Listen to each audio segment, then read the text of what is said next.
Fala aí, galera, beleza? Boa tarde. Bom, gente, vamos lá. O que mais me perguntam no canal é sobre as airbags do Jetta, né? O que tem que fazer, se tem que colocar no documento ou não, se arrasta no quebra-mola, enfim, como é que fica a estabilidade. Eu vou tirar todas essas dúvidas para vocês nesse vídeo agora, tá? Já chega deixando o like. Vamos lá que eu vou explicar tintim por tintim, prós e contras da mola airbag no Jetta. Bom, gente, ó, o primeiro ponto positivo na minha opinião, tá? A parte estética do carro realmente muda o carro por completo, tá? Ele baixa pouco, baixa em torno de 3 a 4 centímetros, mas na prática aqui o carro fica muito mais bonito, tá? Vocês vão reparar, ó, que vai bater mais ou menos 2 dedinhos, ó, entre o paralama e o pneu, ó. 2 dedos mais ou menos, mas fica realmente muito bonito esteticamente. Tudo bem, gente, que eu troquei o pneu também, tá? O meu pneu tá um pouco mais largo, né? Um 225 50/17. Então já deixou até um pouco mais bonito em relação a isso. Mas só a airbag, esse um pouquinho que baixa no carro, isso aí pra mim é um dos motivos mais importantes em relação à airbag, tá? Na verdade, mais importantes são dois. A parte estética, como eu tô mostrando pra vocês, e a parte de estabilidade, que eu já vou falar dela, tá? Agora, junto com essa parte estética, vem o primeiro problema, tá? A primeira desvantagem. Qual é ela? A parte de subida de rampa de garagem. Por quê? Deixa eu tentar focar aqui pra vocês, ó. Caramba, não tem jeito, gente. Acaba arranhando, tá vendo? A parte aqui de baixo, ó, acaba arranhando. Não tem como fugir muito disso, né? Quando a gente vai subir uma garagem, por exemplo, o carro acaba inclinando. Então essa parte de baixo aqui do para-choque, inevitavelmente acaba arranhando, tá? Me perguntam também muito sobre quebra-molas, tá? Será que arrasta, não arrasta? Enfim, já falei pra vocês que lá na frente, a parte de baixo do para-choque, quando a gente pega uma rampa de shopping, uma rampa de garagem, acaba arrastando em alguns casos, tá? Em relação a quebra-mola, a lombadas, podem ficar despreocupados. Vou mostrar aí pra vocês um videozinho que eu fiz hoje mais cedo.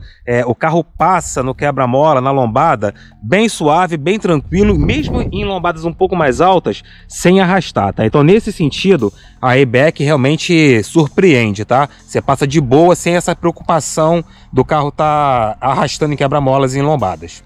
Uma segunda vantagem também em relação à mola é em relação ao conforto, tá? O carro fica extremamente confortável no rodar, tá? Muito confortável mesmo, muito diferente de quando a gente corta a mola original, tá? A airbag, ela consegue trazer um conforto por carro, ele tem um molejo muito agradável, tá? Bem confortável mesmo. E junto dessa vantagem, a gente vai ter a segunda desvantagem. Por quê? É muito bom de rodar em asfalto assim, ó, lisinho, tá vendo? Você pega um asfalto assim liso, cara, é uma maravilha, é uma delícia dirigir o carro com a airbag. Agora, onde está a desvantagem? Quando entra em ruas de paralelepípedos, ruas com muito remendo, né, de asfalto, aí soca bastante, bate muito, não é agradável, tá? Andando no asfalto liso, como aqui, é show de bola. O conforto é absurdo. É muito mais prazeroso do que dirigir com a mola original. Agora, pegou rua de paralelepípedo, ou ruas assim mais acidentadas, aí fica desconfortável, que o carro sofre em relação a essa parte, tá? Bom, falei para vocês em relação a que eu acho, né, como a principal vantagem da airbag, essa parte da altura do carro, né? O carro realmente fica muito harmônico. Essa é uma das principais vantagens, mas a principal mesmo, na minha opinião, é a parte de estabilidade, tá? A gente baixou bem o centro de gravidade do Jetta, então quando eu pego estrada, cara, faz curva, cara, o carro segura e segura muito, tá? Assim, a diferença nessa parte de estabilidade do carro é absurda em relação à altura original dele, tá? Vou deixar um vídeo também para vocês verem aí em relação à estrada, a parte de curva. Cara, o carro faz muita curva hoje, tá? Bem mais do que quando ele era na forma original, tá? Que ele ficava muito bobo, né? A gente fazia curva com ele, ele balançava muito em curvas. Agora, gente, pode fazer curva a 160, 150, dependendo da curva que for, o carro fica no chão, fica grudado. Junto dessa parte de estabilidade, vem uma outra desvantagem da mola, tá? Quando a gente pega a parte de estrada que tem aquelas ondulações na estrada, o carro quica muito, tá?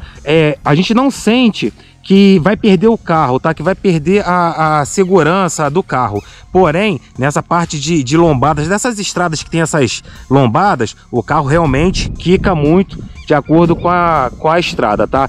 Isso poderia ser um pouco melhor.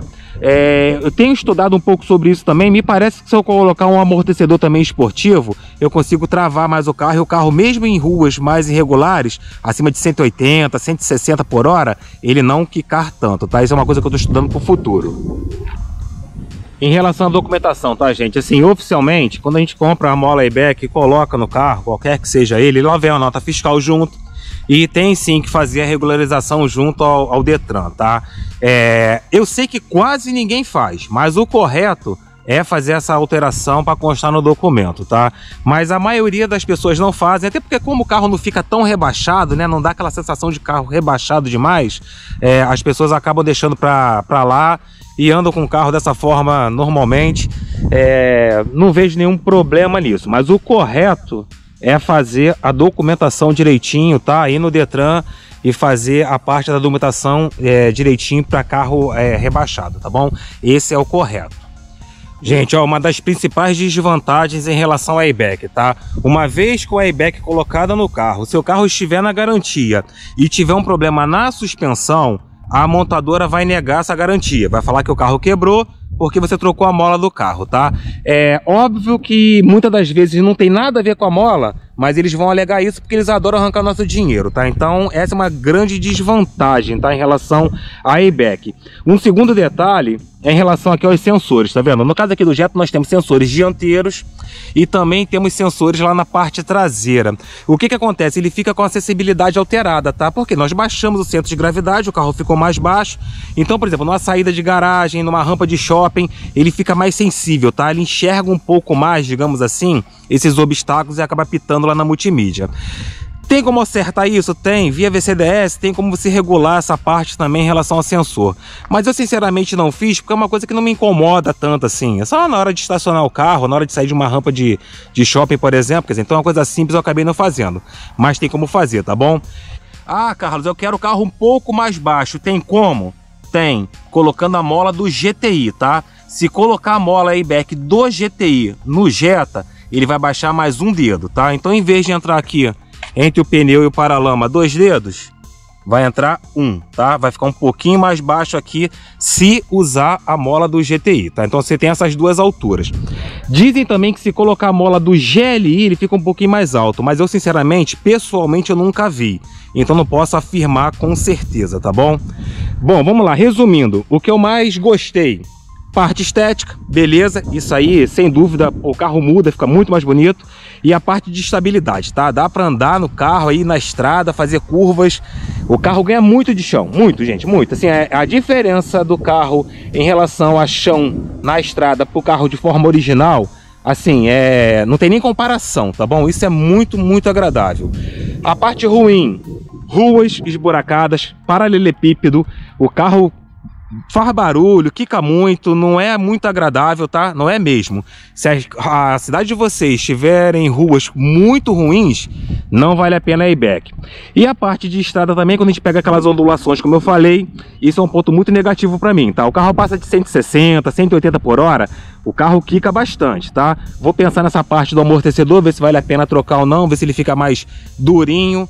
Mas enfim, esses são os pontos positivos e os negativos em relação à ABEC do que vocês me perguntaram aí nos últimos meses, tá bom? São 8 meses com a ABEC, não me arrependo nem um pouco. Se eu só tivesse dinheiro hoje para colocar ou a ABEC ou o Stage 2, eu colocaria a ABEC. Pra vocês terem uma noção de como é prazeroso dirigir o carro com a ABEC. Claro que no asfalto liso. Como eu falei, rua de paralelepípedo é horrível, tá? Mas se eu tivesse dinheiro para fazer só uma das duas coisas, com certeza eu iria na ABEC, porque o carro muda, o carro fica mais esportivo. Não esportivo de velocidade, mas esportivo do carro fica mais durinho, fica mais na mão. Muda por completo a dirigibilidade do Jetta com a ABEC. Valeu, galera. Muito obrigado para quem ficou até aqui. Deixa um like aí no vídeo, se inscreve quem não for inscrito. E vamos lá de canal novo, Car Garage. Abraço, valeu!